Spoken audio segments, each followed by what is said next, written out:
ഇന്നാണ് ഷീജാൻ ഷാർജയിലേക്ക് തിരിച്ചു പോകുന്നത്. 5 ദിവസം മാത്രമേ അവധി കിട്ടിയുള്ളൂ. അപ്പോൾ അതുകൊണ്ട് പെട്ടെന്ന് തന്നെ തിരിച്ചു പോകണ ആളിനെ. ഇന്നലെ രാത്രിയിൽ ഞാൻ അപ്പത്തിനുള്ള മാവ് അരച്ചു വെച്ചായിരുന്നു, നന്നായിട്ട് പൊങ്ങി വന്നിട്ടുണ്ട്.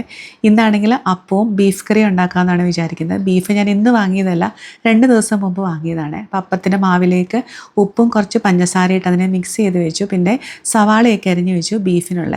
ഈ ഒരു സമയം നമ്മുടെ രാവിലത്തെ റുട്ടീനായിട്ടുള്ള കട്ടൻ കാപ്പി കുടിച്ചിട്ടില്ലായിരുന്നു. അതിനിടയിൽ ഞാൻ കട്ടൻ കാപ്പിയും കൂടെ റെഡിയാക്കിയിട്ടുണ്ട്. അപ്പോൾ എനിക്കും മമ്മിക്കും മാത്രം മതി കട്ടൻ കാപ്പി.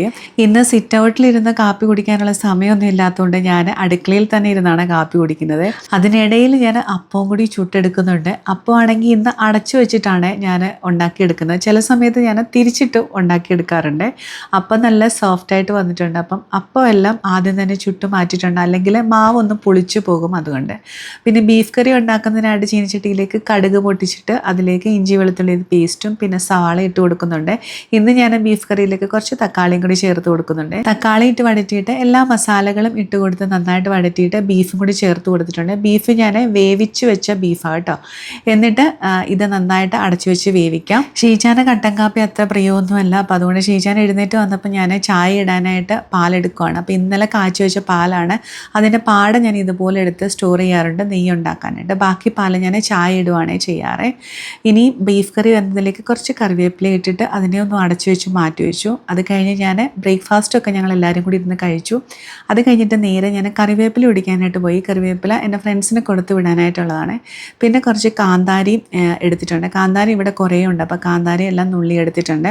അത് വാഴയിലയിൽ നന്നായിട്ട് പൊതിഞ്ഞു കൊടുക്കുന്നുണ്ട്, കാരണം അവർക്ക് വാഴയിലൊക്കെ കാണുമ്പോൾ ഒരു സന്തോഷമായിരിക്കും.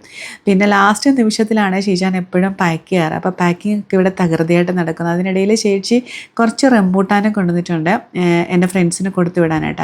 റംബൂട്ടാനും കൊടുത്തിട്ടുണ്ട്, നാരങ്ങയൊക്കെ ചേച്ചി കൊണ്ടുവന്നിട്ടുണ്ട്. അപ്പോൾ പപ്പായ എത്തിയിട്ടുണ്ട്, ആങ്ങളെ എത്തിയിട്ടുണ്ട്. അപ്പോൾ ഷീജാൻ പോകുന്നതിന് ഭാഗമായിട്ട് ഇന്ന് ഞാൻ വെളിയിൽ നിന്നാണ് ഫുഡ് വാങ്ങിച്ചത്. ബിരിയാണിയാണ് വാങ്ങിച്ചത്. ആങ്ങളയുടെ മക്കളും പപ്പായും ഒക്കെയാണ് ഇരിക്കുന്നത്.